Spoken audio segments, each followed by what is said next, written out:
My name is Eleanor Bennett. I'm 33 years old. Last Christmas, my sister accidentally added me to a family group chat I was never supposed to see. There were 47 messages waiting for me. Every single one was about a Christmas celebration my family was planning without me. Not for the first time. For the third year in a row. As I scrolled through the messages, my chest felt tight.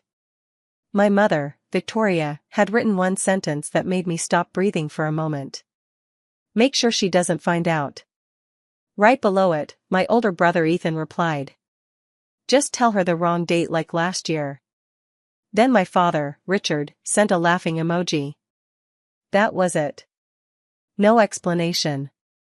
No guilt. Just laughter. I was sitting alone in a hotel room nearly 400 miles from home when I read those words. I took screenshots of every message. Every lie. Every joke. Every plan to keep me away. Then I sat there staring at the screen. For years I had convinced myself that the forgotten invitations were accidents. Maybe people were busy. Maybe dates got mixed up. Maybe I was overthinking things. Those 47 messages destroyed every excuse I had ever made for them. They weren't forgetting me. They were planning around me. And they had been doing it for years. A few seconds later, my younger sister Sophie sent me a private message. Oops. Wrong chat. Ignore that LOL. Too late. I had already seen everything. The first few messages looked normal. People discussing food. Christmas decorations. What time everyone should arrive. Then my name started appearing. Not as someone who was invited. As someone who needed to be managed. Kept away. Hidden from the truth. One message from Ethan said. Just tell her the wrong date like last year. Another from my mother said. Tell her we're celebrating on the 28th. Then Sophie asked. What if she finds out? My mother answered immediately. She won't. She never does. I stared at those words. She never does. As if I were some problem they had already solved. As if excluding me was simply part of their holiday routine. I put my phone down. Then picked it up again. I read every message twice. Not one person defended me. Not one person said maybe I should be invited. Not one person questioned the plan. Even my father laughed. That hurt the most. Because fathers are supposed to protect their daughters. Not laugh while they are being pushed aside. I should probably explain who I am. I'm a structural engineer. I spend my days designing bridges, parking garages, and large buildings. My work takes me all over the country. I stay in hotels. I work long hours. I solve problems. I pay attention to details. And maybe that's why what happened next mattered so much. Because details tell the truth. Growing up in Ohio, I was always the invisible child. Ethan was the star athlete. Sophie won beauty competitions. My parents spent their weekends cheering for them. I spent mine reading books in the library. I wasn't difficult. I wasn't rebellious. I simply existed quietly. Over time, I became useful instead of important. When something needed to be done, they called me. When something needed to be celebrated, they called someone else. I bought birthday gifts. Made reservations. Helped during emergencies. Drove hours when family members needed favors. I always showed up. I just assumed that being helpful meant being loved. I was wrong. The previous Christmas should have taught me that. My family had told me Christmas dinner would be on December 28th. I arrived carrying homemade potatoes and a bottle of wine. The house was dark. The driveway was empty. Nobody was there. I called my mother. She answered after several rings. Her voice sounded cheerful. Almost too cheerful. Oh honey, I thought we told you. We celebrated on the 25th this year. I stood on the porch holding a cooling casserole dish. Snow was falling around me. I remember forcing a smile even though she couldn't see it. "That's okay," I told her. "My mistake." But it wasn't my mistake. And now I knew it. Back in the hotel room, I continued reading the group chat. Then I saw a message that made my stomach drop. Ethan had written, "Closing is the 26th. Just keep her clear until then." Closing? I read the sentence again. And again. What closing? A few messages later, my mother replied. "Rebecca says the buyer wants a walkthrough Christmas afternoon." A buyer. A walkthrough. A closing. Those were real estate terms. Someone was selling something. And apparently they needed me out of the way while it happened. I leaned back against the hotel headboard. Only one property immediately came to mind. My grandmother's house. The yellow house on Sycamore Street. The house where I spent some of the happiest days of my life. The house that never judged me. The house that always felt like home. My grandmother, Rose Bennett, lived there for decades. After my first year of college, money was tight. I couldn't afford housing for the summer. I didn't want to ask my parents for help. So Grandma Rose opened her door. She gave me a bedroom. Made coffee every morning. Listened when I talked. And never once made me feel like I was a burden. When everyone else seemed busy, she always had time. The house became my safe place. Years earlier, when Grandma turned 75, she had done something strange. At Thanksgiving dinner, she handed me a brass key. In front of everyone. I still remembered it clearly. The family sat around the table. Football played in the background. Grandma walked over and placed the key in my hand. Then she smiled. "This house will always be your home, Eleanor." My mother rolled her eyes. My father barely looked up. Ethan was staring at his phone. Nobody thought much of it. But Grandma's expression stayed serious. Like she was giving me something important. Not just a key. Something bigger. Back in the hotel room, I pulled my keyring from my bag. The brass key was still there. 8 years later. Worn and slightly tarnished. I had carried it everywhere. For some reason, I had never removed it. I stared at it for a long time. Then I opened my laptop. If they were selling Grandma Rose's house, I needed answers. Not guesses. Facts. I searched for the county property records website. The page loaded slowly. Eventually I typed in the address. 412 Sycamore Street. A list of documents appeared. Old mortgage records. Property transfers. Tax information. Then one document caught my attention. A quitclaim deed filed 8 years earlier. I clicked it. The scanned image opened. At the top was Grandma Rose's name. I kept reading. Then my eyes widened. The document listed 2 owners. Victoria Bennett. And Eleanor Bennett. Me. I froze. For several seconds I couldn't move. I read it again. And again. My name was there. Not by mistake. Not symbolically. Legally. Officially. The document clearly showed that I owned part of the house. A recorded legal document. Filed with the county. Protected by law. I sat back in my chair. Suddenly the memory of that brass key felt different. Grandma hadn't simply given me access to the house. She had given me ownership. Real ownership. I searched further. There were no later documents removing my name. No transfers. No releases. No signatures from me giving up my rights. Nothing. As far as the county was concerned, I was still a co-owner. My heart raced. Then another memory returned. 8 years earlier, shortly after Grandma had a small health scare, she asked me to accompany her to town. I thought it was a doctor's appointment. Instead, she took me to a notary office. She signed paperwork. Asked me to sign too. I remembered feeling confused at the time. Grandma explained calmly. I want you on the deed. My mother had not been happy. I remembered that clearly.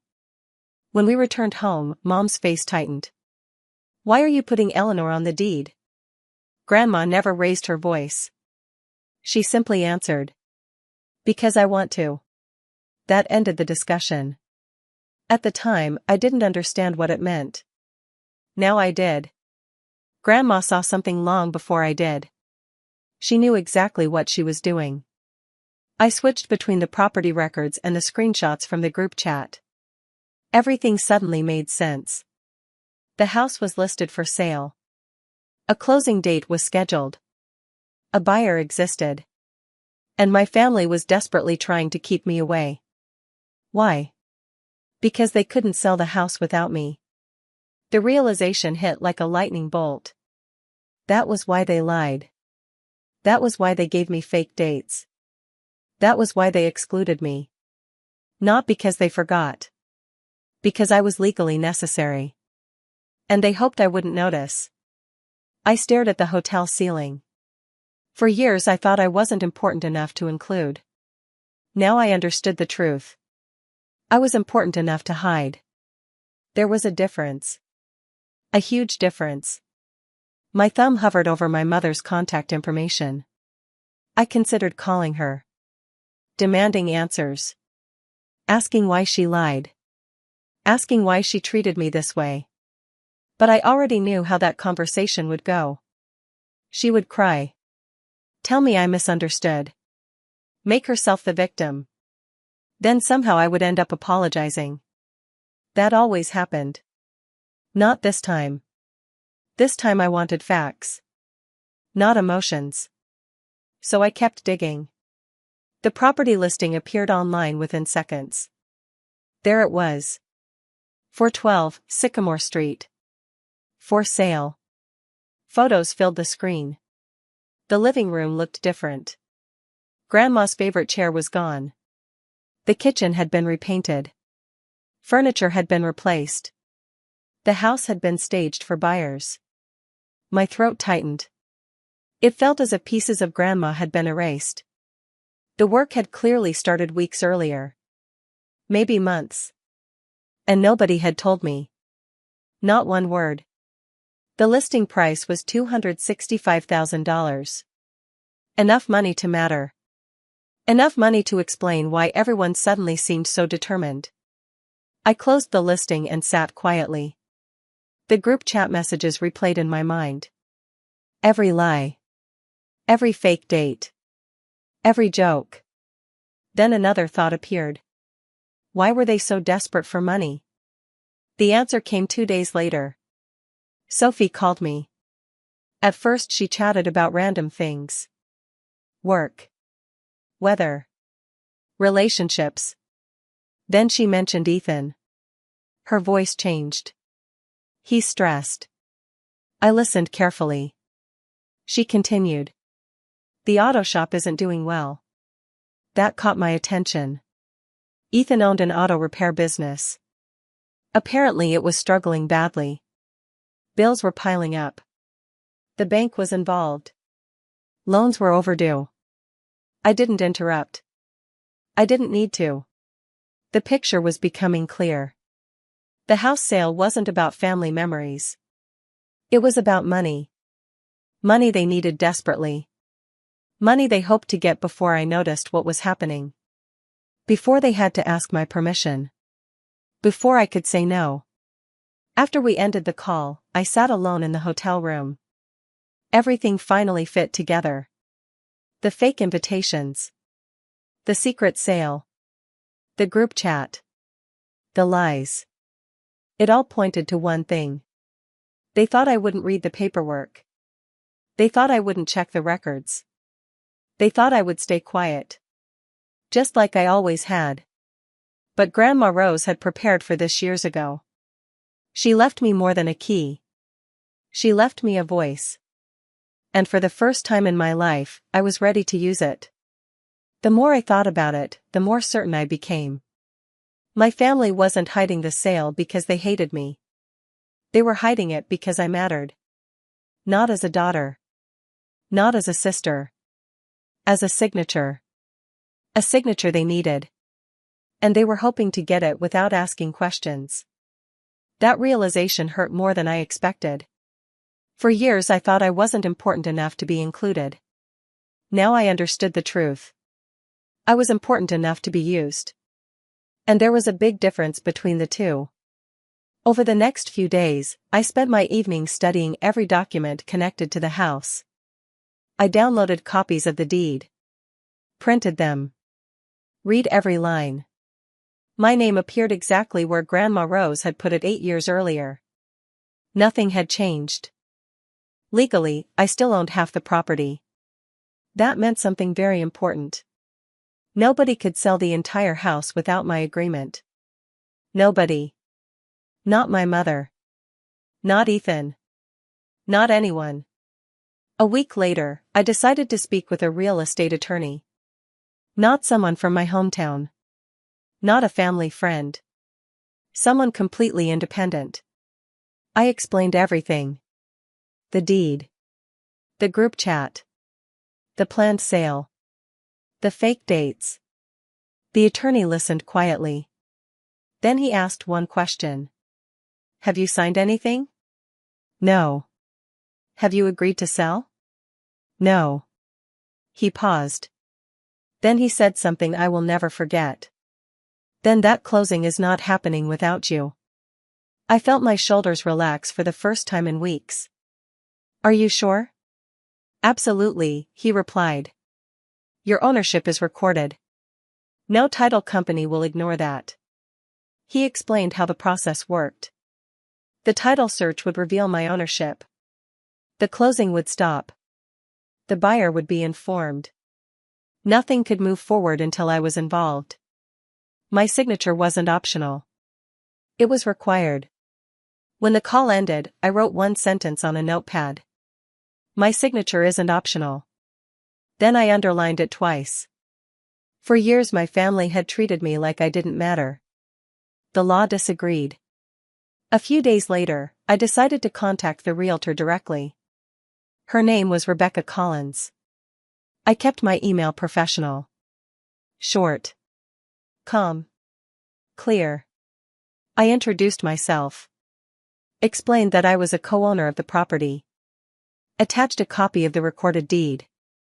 And politely asked how my ownership was being handled during the sale. Then I pressed send. 4 hours later my phone rang. Rebecca. Her voice sounded professional but nervous. The kind of nervous that happens when a deal suddenly becomes complicated. She thanked me for reaching out. She confirmed that she needed to review everything with the title company. The next day she called again.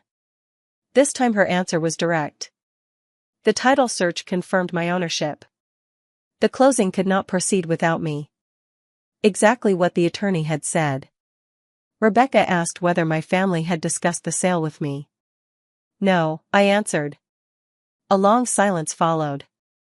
I understand, she finally said. Then she informed me she would need to notify everyone involved. The buyer. The title company. The seller. The process had officially changed. I thanked her and ended the call. The fuse had been lit. Now I simply had to wait. A few days later, another surprise arrived. An email from my mother. The subject line read: Estate cleanup documents. That sounded harmless enough. Routine paperwork. At least that was what she wanted me to think. The email itself contained only one sentence. Eleanor, please sign these and send them back before Christmas. Just routine paperwork from Grandma's estate. I opened the attached PDF. Immediately my stomach dropped. It wasn't routine paperwork. It was a property transfer document. A deed. A legal document transferring ownership of 412 Sycamore Street to a buyer named Daniel Harper. My signature line was highlighted. A yellow note beside it read, "Sign here." I stared at the screen. The purchase price was listed. The buyer's information was listed. Everything was prepared. All they needed was my signature. Then I reached the final pages. And what I saw made my hands shake. The payment schedule showed exactly where the money would go. Every dollar from the sale was being sent to my mother's account. Every single dollar. Not half. Not shared. Not divided. All of it. My name appeared on the ownership section. But nowhere in the payment section. They wanted me to give away my ownership for free. And they thought I wouldn't notice. They thought I wouldn't read it. That hurt almost more than the group chat. Because it showed exactly how little they respected me. They weren't even trying to hide it. They simply assumed I would sign whatever was put in front of me. Like always. I saved the document. Forwarded it to my attorney. Then closed the email. I didn't respond. I didn't argue. I didn't ask questions. I simply stayed silent. For once, silence was stronger than words. That night I sat alone in my apartment holding the brass key Grandma Rose had given me years earlier. I thought about her. The way she always listened. The way she noticed things nobody else noticed. The way she made me feel seen. Suddenly everything made sense. She had known. Maybe not the exact details. Maybe not this specific situation. But she knew the family dynamics. She knew I would someday be pushed aside. And she made sure there would be one thing they couldn't take away. A place where my name mattered. A place where my voice counted. That wasn't luck. That was planning. Grandma Rose had protected me long before I knew I needed protection. Christmas Eve arrived. The family group chat was active again. People shared photos. Talked about food. Discussed plans. As if nothing was wrong. Then my mother sent one final message. Tomorrow is going to be perfect. Don't mention Eleanor. She still thinks Christmas is on the 28th. I stared at the screen. There it was again. Proof. Not an accident. Not a misunderstanding. A deliberate choice. A family policy. Keep Eleanor away. I locked my phone and went to bed.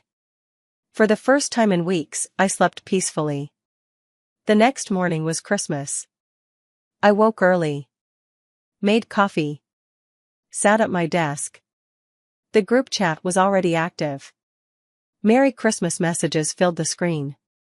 Photos. Stickers. Jokes. My mother even posted a picture of the dining table. 4 place settings. 4 chairs. 4 family members. I counted them carefully. 4. At 9:48 a.m., I opened the draft message I had prepared weeks earlier. Just one sentence. Nothing more. I pressed send. Merry Christmas. Your realtor will explain the rest. Then I waited. For several seconds, nothing happened. The chat became completely silent. The typing bubble appeared. Then disappeared. Appeared again. Then vanished. Nobody knew what to say. Because there was nothing to argue with. I hadn't accused anyone. I hadn't explained anything. I had simply pointed them toward the truth. 5 minutes later, my phone rang. Ethan. I ignored it. Then again. Ignored. Then Sophie. Then my mother. Then my father. Call after call after call. The phone wouldn't stop vibrating. I watched it from across the room. For years nobody seemed interested in calling me. Now they couldn't stop. By the end of the first hour, I counted 89 missed calls. 89. 3 years of silence. 1 hour of panic. Eventually I listened to a voicemail from my mother. Her voice was shaking. Eleanor, call me immediately. You're making a huge mistake. A huge mistake.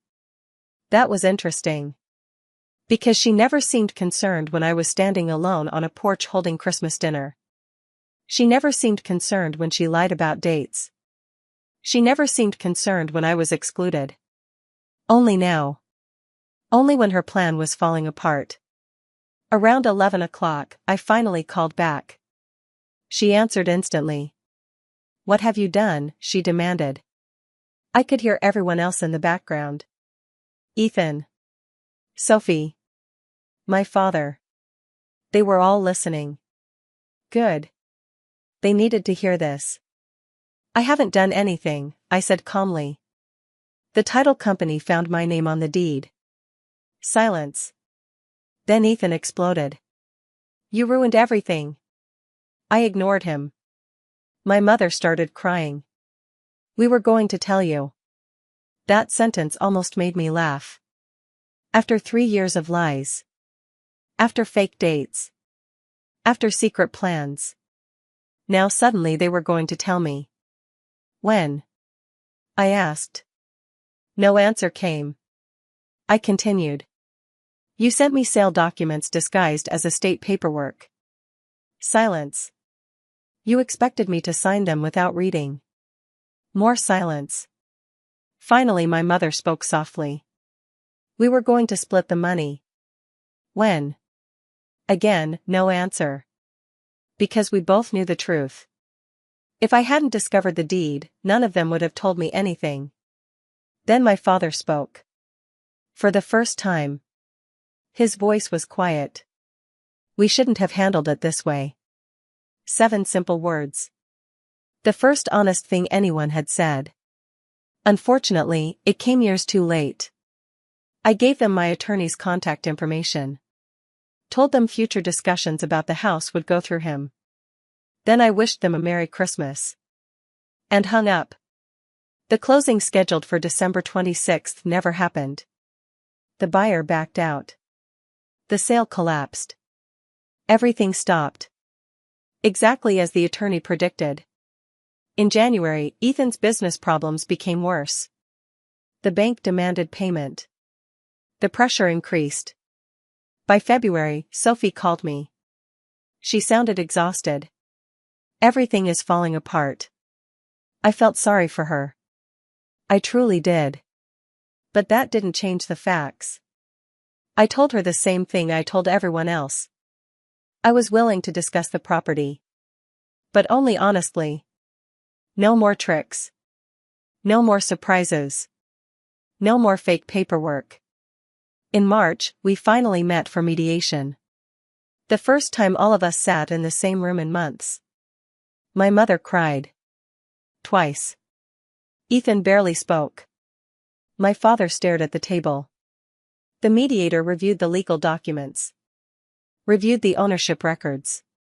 Reviewed the options.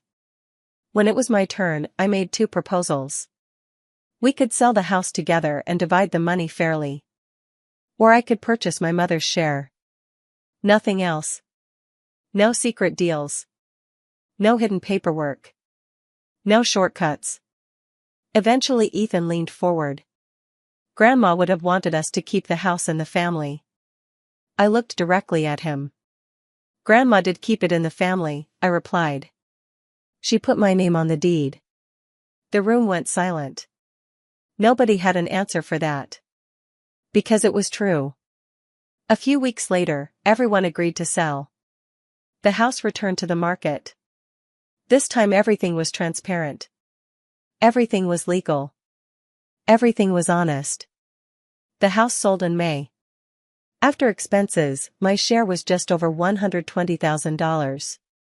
I deposited the money into savings. Then I left it there. Because the money was never the point. A few days before the new owners moved in, I visited the house one last time. I parked outside. Walked up the familiar steps. And used the brass key. The door opened immediately. The rooms were empty. Quiet. Peaceful. I stood in the living room remembering Grandma Rose. The coffee she made. The conversations we shared. The kindness she showed me. For several minutes, I simply stood there. Then I whispered 2 words. Thank you. I wasn't sure whether I was thanking the house. Or Grandma. Maybe both. When I left, I removed the brass key from my keyring. Then I placed it gently on the porch railing. Right where it belonged. And finally walked away. It was never about money. It was about being seen. For years my family worked hard to keep me off the guest list. But they forgot something important. The one person who truly saw me had already made her choice. Years before anyone started lying. Years before the group chat. Years before the fake invitations. Grandma Rose had written my name into the future. And when the truth finally came out, that one decision changed everything. If this story moved you, don't forget to like the video and subscribe to the channel for more real-life stories like this. And tell me in the comments, what would you have done in my place?